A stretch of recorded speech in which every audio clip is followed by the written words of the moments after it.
இட்லி தோசைக்கு கத்திரிக்காய் பஜ்ஜி எப்படி செய்யறதுன்னு நான் சொல்கிறேன்.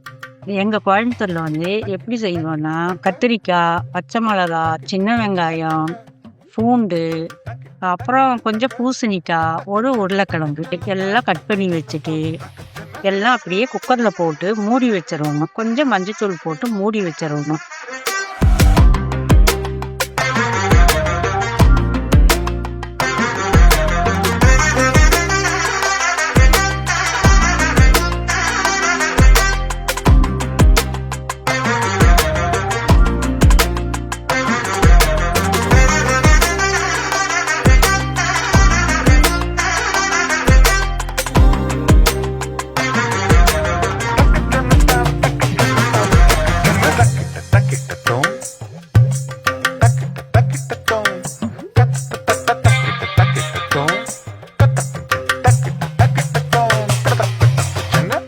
நல்லா 2 விசில் விட்டு கீழே இறக்கி வச்சிடணும்.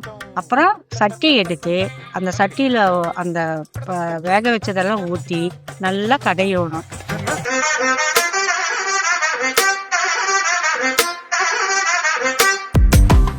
நல்லா கடைஞ்சிட்டு எண்ணெய் ஊற்றி கடுகு, உளுந்தம்பருப்பு எல்லாம் போட்டு பொரிச்சிட்டு கொஞ்சம் கருவேப்பிலை தழை போட்டு தாளித்து எடுத்து அதில் கொட்டிடணும்.